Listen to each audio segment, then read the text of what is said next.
Welcome to Face to Face. This is a show about change and what's next. It's a show that asks questions and peels back the layers of our average everyday experience and goes beyond scratching the surface. We interview people doing incredible things who are making a difference around the globe. Join me as we listen in and get one step closer to understanding that big ideas shared create collaboration. Collaboration can inspire community, and communities create social change. I'm David Peck, and this is Face to Face. So my next interview is with Carlos Francisco Manatad, and we talk about his new movie, Whether the Weather is Fine. My guess is he's probably on to his next project, but this was a film that premiered at the Locarno Film Festival, but also played Canadian premiere at the Toronto International Film Festival in 2021. I'm hoping you're going to get a chance to see it soon. I've been holding on to this, hoping that it was going to be on video on demand somewhere out there in the world. My guess is it will be soon. You're going to want to catch this film. It's a fascinating interview that Carlo and I have, but this is a movie like I haven't seen before. Carlo, I hope you don't mind, but I'm gonna describe it simply as a very surreal disaster film. About 9 years ago, 2013, one of the strongest typhoons ever to hit the Philippines made landfall, Category 5. Many people were killed, and thousands missing, many injured, billions of dollars lost, and property lost, and agricultural damage, and so on. And you can imagine the mental and the physical upset and discord, the anguish that a storm like this can cause. This is a film about how people react and how people respond in the moment. This was a film about loss. This is a film about our existential and spiritual place in the world. This isn't a documentary, and yet it kind of feels like it could have been. It's a really stylish, cinematic, interesting piece. The music is compelling and it will draw you in.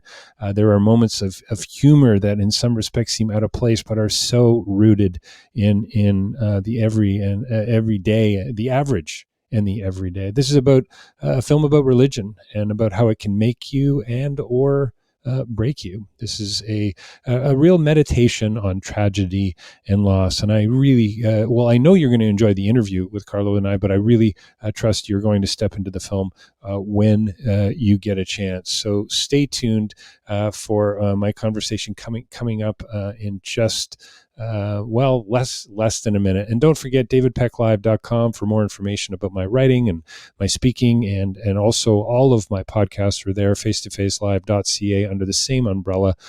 You can find access there. Go back through some of the old ones, listen to them, maybe listen to them again, share them with friends and family, sign up for our newsletter. But most importantly, wherever you listen to podcasts, please do sign up for the RSS feed. And if you get a chance, leave us a review. We would so appreciate a review on iTunes or Spotify or wherever it is you're listening to podcasts. And if you're watching / listening on YouTube, a thumbs up and a subscription to the channel would really help too. But don't touch that dial.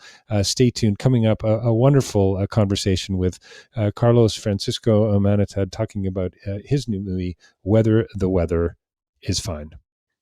Well, welcome to Face to Face. We are joined by a very special guest here with us today, Carlos Francisco Manatad, here to talk about his new film, Whether the Weather is Fine. Carlos, thank you for joining me here today on Face to Face. Real pleasure to have you on the show.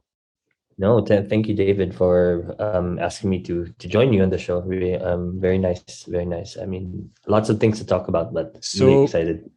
So many things to talk about. I appreciate you joining the conversation. Just so you know, I love the film. And congratulations. So it's interesting. It's unique. It's so stylish. It's what way to take a disaster film and turn it on its head. So just right out, I just wanted to say congratulations and thank you. Thank you very much. Means a lot hearing from people who watch it. So thank you very much. Tell me how your experience at the festival has been. You're in Toronto currently. I guess maybe you're heading back home soon. Tell me about how the audiences have received it and how have the Q&As been going? I would imagine you've had at least one Q&A, one live showing. Actually, I arrived 11. I had a very grueling flight. I really wanted to come, mainly because maybe this won't be repeated again, and it's my first feature, so I really wanted to push to come. I had my first in-person screening, the first and only in-person screening, like on the 14th. It was quite sold out with a social distancing protocol, but like it's nice. Like when the film ended, actually people, almost everyone stayed, and we had a very nice Q&A. And more importantly, what I really was happy about during the Q&A was there were actually people from my hometown that's based in Wow. Toronto that actually watched the film. So it was a fear even before of how they would actually see it, and they're actually survivors of the storm. So Wow. hearing from them that they were moved, they liked the film, they had things to say about this film, this and that. I mean, it all goes to show that, like, in a way, at least I did the right thing, at least. I mean, I'm not saying it's a good film, it's a maybe bad film, You're but at allowed to least say that, Carlo. yeah, more than anything, it's more like the people that actually experience it, and hearing Yeah. those really. Well, it's got to feel pretty affirming and pretty good to know that people from your hometown as well are receiving a story like this in a heartfelt and an authentic way. You know, there's a real authenticity to this, Carlo, to the film for me. You know, you've got so many different sort of stylistic sort of decisions that you've made, and that's definitely one of the questions I wanted to ask you about. But can you talk a little bit maybe about the film? And I know you don't want to give any spoilers away, but the performances are so real and rooted. And yet I feel like we're sort of watching a bit of a fantasy unfold to some degree. Can you talk about that and how real this of an experience was for you as well? Because this is your hometown that was hit by this typhoon, and not that long ago. I mean, more than anything, it's not just because I was born and raised from there. Like the aftermath of the typhoon, I actually experienced it. During the time I was based in Manila, since I mainly work as an editor before delving into films. So a lot of my family were based in my hometown, and when the typhoon hit, it was basically, I could still remember in my head, it was like everything of a whirlwind. I didn't know what to do. Nothing, no contact with them. So, like the film was actually based on my journey, trying to actually find them, and like, I actually programmed myself like they were already dead, mainly because like what you see in the news, when you see in the media, like everyone's dead.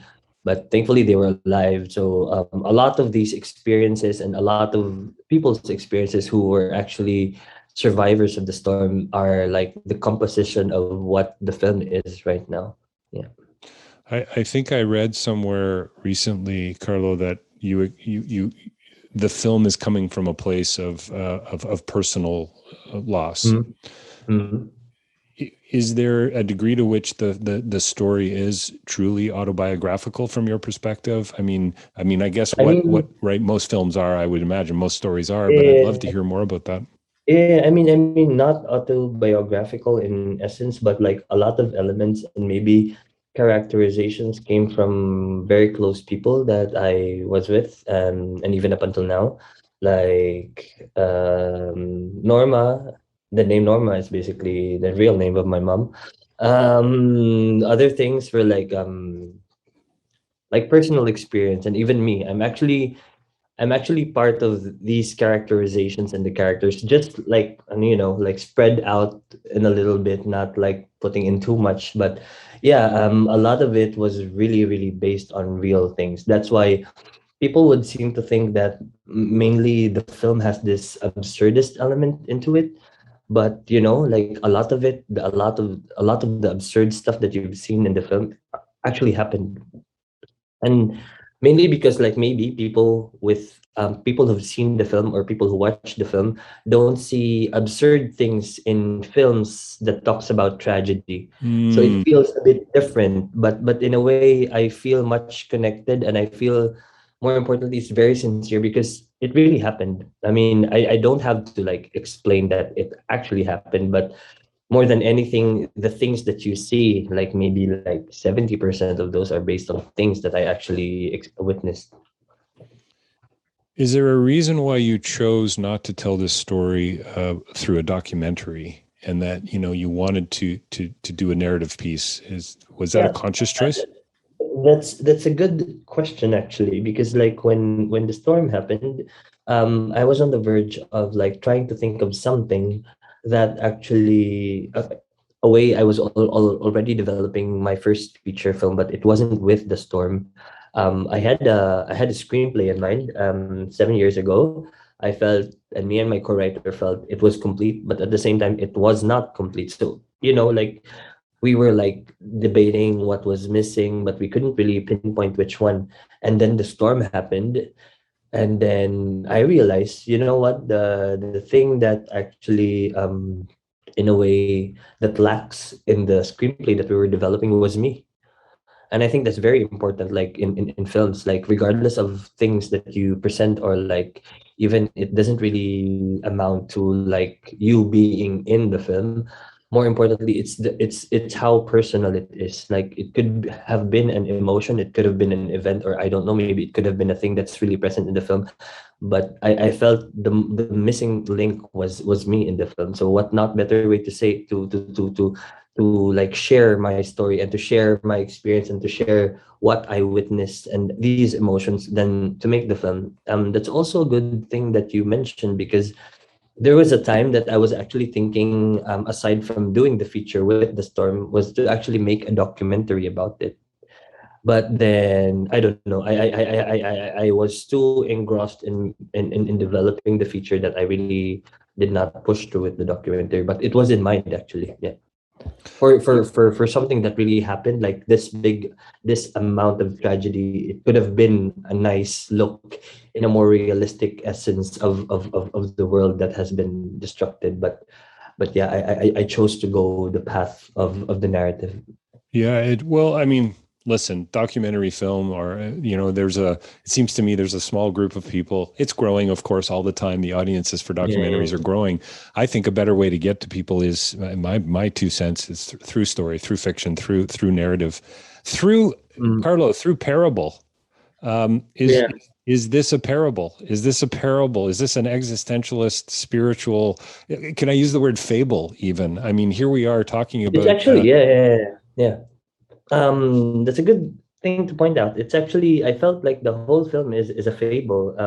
Is a fable of things that were happening, and a lot of things actually are based on fables, where it talks about humans, it talks about religion, it talks about existence, and it talks about, fables are a journey that encompasses stories of the humans, the animals, and any living things. It moves forward to a journey with it creates something very vast in terms of interpretation. But yes, I mean, like more my one of the things that I really wanted to point out in the film, like I hearkened it in a way to Noah's Ark.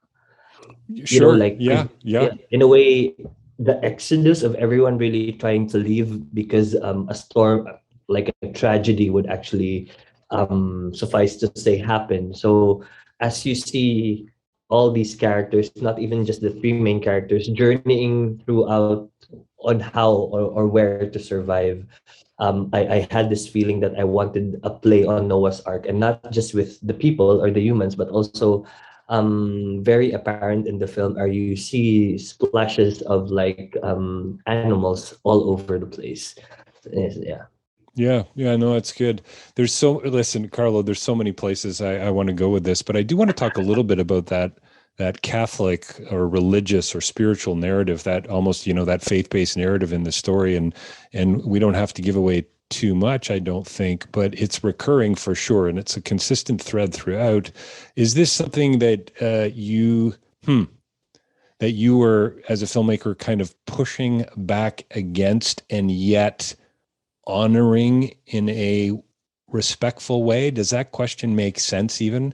Um, I felt like some of the moments where we were brought upon people that were lighting candles or praying, the funeral sequence, etc. There was almost a tongue-in-cheek like element there, that you were questioning this thing called providence. Anyway, I'd love to hear your thoughts on that.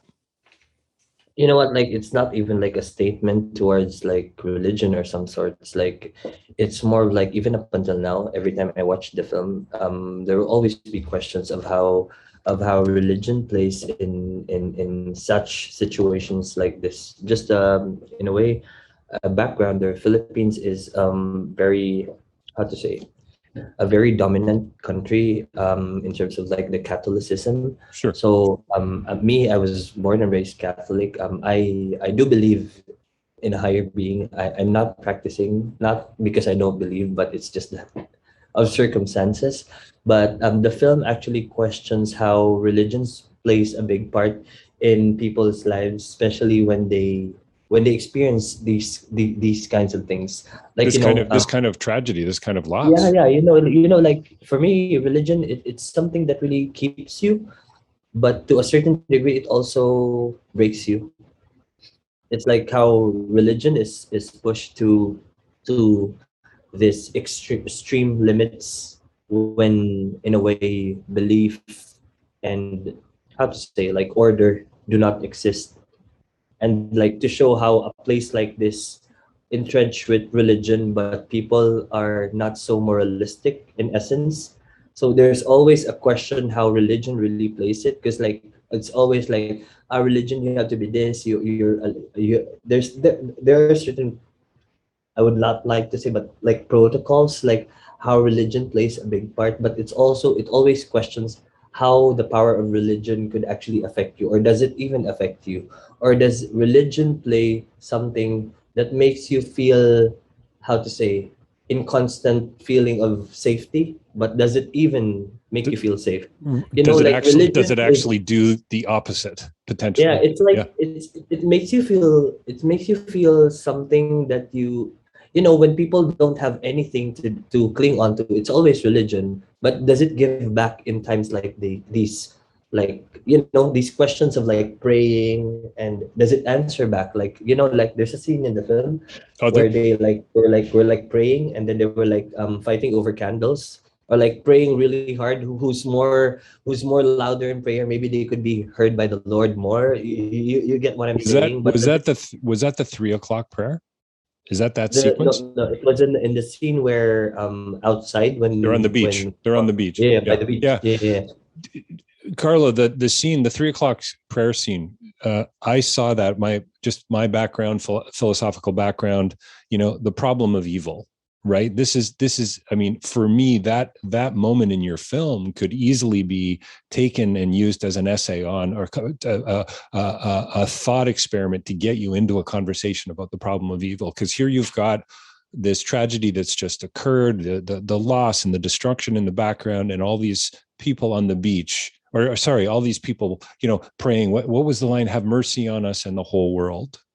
And Yeah. that irony, that paradox of, even though in the light of this tragedy, we're going to continue to pray. Right? I saw that almost as if you were not necessarily questioning providence, but I really did. Yeah, anyway. It's a beautiful moment, so it's worth the price of admission, as far as I'm concerned, for the film. Like just a trivia actually. That specific clip of the 3 o'clock prayer is actually, so because the Philippines is a dominant Catholic country, it plays on the television every 3 o'clock. Every three. And Wow. that Okay. that that Every that day. specific every day, Every day. Got it. it evolves in a way where the graphics becomes better. Sure. But it's part of our daily lives, No, it's, like. I've spent some time, a lot of time actually, over the years in Southeast Asia, and I've been to the Philippines. I spent some time in Manila, and I remember the jeepneys and the imagery on the side of them. These Jesus, like, large, yeah, Mama Mary's, yeah. yeah, exactly. And then on the other side, a Worldwide Wrestling Federation champion or something. Just just really, really interesting, colorful, and quite ironic. Did you ever think, so for me, there's a line in the film that comes up quite a bit. Another storm Mhm. is coming. Yeah. Did you ever have a sense that possibly could have been the log line or the tag for the poster on the film? Because for me, it just struck me as, isn't this what we're all on the edge of to some degree? Not that literal personal tragedy and loss, but aren't Mm. we all kind of just in one way or another waiting for the next storm? That's a good question to ask, but also mainly I didn't really thought about it in a marketing perspective of the film. Right. No, no, no, no, no. Forget about the Seriously, like, marketing.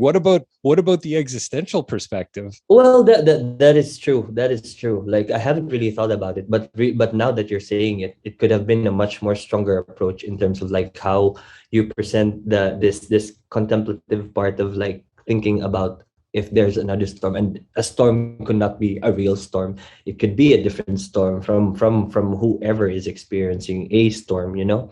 Well, I just saw Andrea, her character, as somebody who is really pushing back against that, against the status quo, against family, against religion.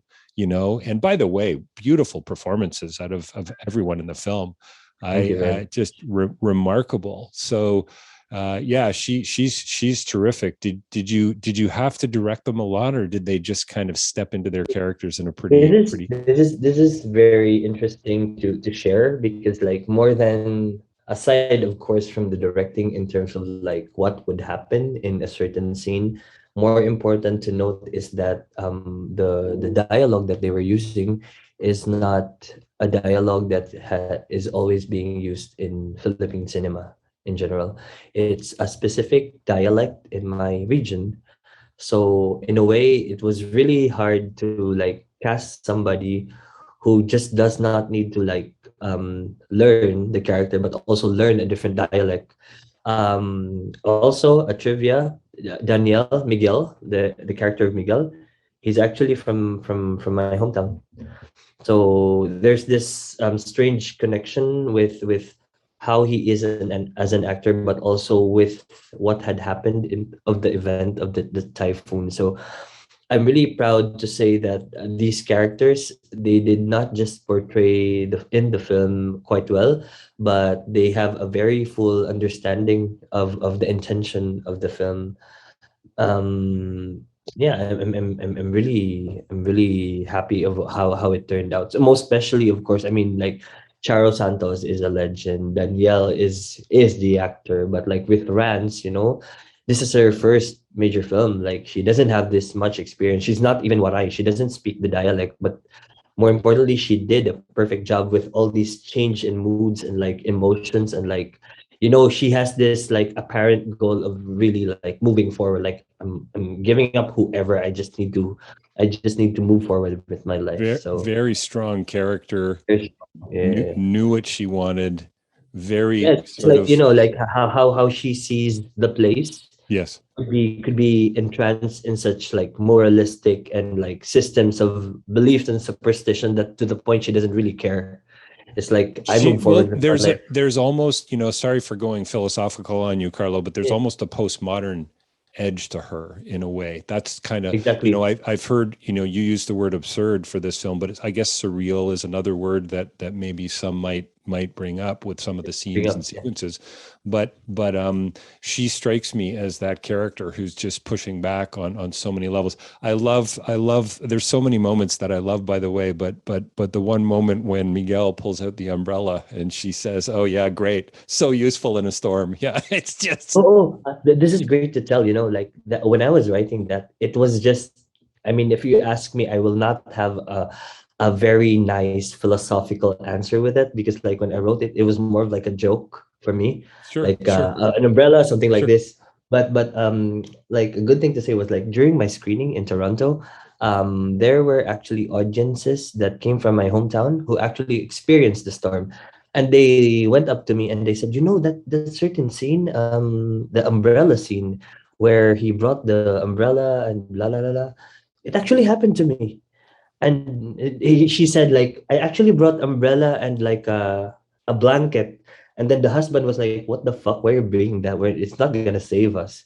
So like this is like, I didn't have that much intention. It was more for the to add more like texture in terms of the humor, but it actually happened. It's Well, really quite it's what's so great to hear about that, especially when you read a review that talks about the surreal nature of the film or the absurd nature, that you've injected these real moments of life, that in the middle of a typhoon, somebody's going to say, hey, maybe we should bring a blanket with us, maybe we should bring an umbrella with us, because these are it's a human reaction, right? It's a natural reaction, and how we would. But you know what? Also, this is a nice thing to talk about, because, like, in a situation, when you're put in a situation like this, you don't know what's gonna happen. Yeah, Like, you know what, Carlo? That's so good. It's so true. It's how you talked about morality a little bit earlier. You don't know how you're going to respond. You don't know how you're going to. Are you going to steal from someone? Are you going to cross certain lines? That's great. and you only react to things that you think this should be the reaction to it, but you really don't know. Like, sometimes what you feel is the opposite of it, or what you don't feel is actually what would happen. So it's a very, how to say, it's a very clear cut thing to go to, but also it's a blur with everything, like what the film is actually in general. It's grounded on reality, but you have the surreal part. But does the surreal part, is it even surreal in situations like this? Yeah, no, for sure. I mean, being caught up in the moment, just on a really practical level, is as a result of this storm, is the Philippines better prepared? How? And I guess a bigger question is, how can you ever really be prepared for this type of a storm, natural event? Yeah, I mean, like, that's a nice thing to say, because, like, of course, in general, wherever, you will not really be prepared. But I think, like, after that one, there have been talks with, like, like, talks about disaster preparedness and whatsoever, but never really happened up until another thing happens. Then they will do something about it, but seriously, nothing. It's Carlo, we almost got the to same. we And got that's why also I wanted to talk about, like, how authorities who are in positions don't know what to do. Like, certain scenes. No, seriously, it was in, Yeah, in yeah. the film, actually. Well, you've got that beautiful sequence with the soldier. I think it's the soldier or the politician who comes to the microphone. It's Uh, fabulous. I love it. And then the young boy with the megaphone comes, I think, to the microphone and speaks clarity. And uh, here's it's a great. did you notice I was just kidding with my editor, but did you notice the subtitles? Did I notice what? The subtitles of the. Yes, this of course. Yes, the scrambled subtitles. Yeah, no, it's great. Clearly, you were having a little bit of fun there with some local politicians in mind. Is that a possibility? Yeah, a lot. I can Let's tell you not. all about Hey, Carlo. Let's not name any names. I don't it. No, think no, that'd no, I be. won't. I'm just. Hey, what's next? International distribution. Is the film going to screen in the Philippines anytime soon? How do you think it's going to be received? There's three questions there for you. Yeah. I mean, like, right now, so far, it's going trans in festivals. It's It's great. actually doing. Yeah, it's actually doing well. For distribution in the Philippines, there's this plan to actually release it this year, mainly because we have this, like, Christmas festival in the Philippines that only plays local films, and they assure you with, like, a number of theaters. But mostly I'm worried about, because cinemas hasn't opened. Our Mm, cases are really, really high. So maybe it would be online, and that's the case where I'm really not comfortable about. So we have to really think about it. Internationally, there are talks with countries for distribution, but I cannot say up until it's finalized. But yeah, I mean, it's going well so far. yeah, that's great. Well, I'm thrilled for you, and you know what, as corny as this sounds, I think every story that I step into prepares me for that next storm. Seriously, as another storm is coming. I truly believe that. I've spent years studying, French and German existentialism, and just this idea of, that melancholic kind of edge, if you know what I mean. It's True. always kind of there. Yeah. There's a tension, and stepping into other people's worlds and other people's stories in meaningful, transparent, authentic ways is a beautiful thing. And you've allowed us to do that with this film. And again, congratulations. Welcome to Toronto. And when are you going home? I haven't booked my ticket. Maybe I'll stay here illegally. No, I haven't booked my ticket. Because I want to reconnect with a few friends. So Good for yeah, you. I mean, Good for you, Carlo. Thanks for the time today on Face to Face. We've been talking with Carlo Francisco Manatad talking about his a beautiful and unique, very stylish post-disaster film. How's that, Carlo? Weather, the Weather is Fine. Thanks for joining us today, Carlo. Really appreciate it. Thank you very much, David. Appreciate it. So there you have it, Carlo Francisco Manatad talking about his new film, Whether the Weather is Fine, here on Face to Face. It was a real pleasure to have Carlos on the show, chatting a little bit more about this fascinating and brilliant new surreal disaster film. And it really doesn't do it justice, as I hope you now would agree based on the conversation that Carlos and I just finished having. Look for it coming soon to a theater near you, or possibly a video on demand, Whether the Weather is Fine. Thanks, Carlos, for joining us today on Face to Face. And don't forget, davidpecklive.com, facetofacelive.ca to find out more information about my writing and my speaking. You can buy a copy of Real Change is Incremental. You can also leave us a review. Please leave us a review, actually, on iTunes. We would so appreciate it. This kind of stuff really does help as we move forward, and we've tried to go wider and deeper with the podcast. Wherever you listen to podcasts, Spotify, iTunes, wherever it is, please sign up for it, subscribe to it. And if you're on YouTube watching and or listening, a quick thumbs up and or a subscription to the YouTube channel would be really, really welcome. So thanks again for listening. My name's David Peck, and you've been here listening to a conversation with Carlos Francisco Manatad talking about his new movie, Whether the Weather is Fine. Thanks for joining us.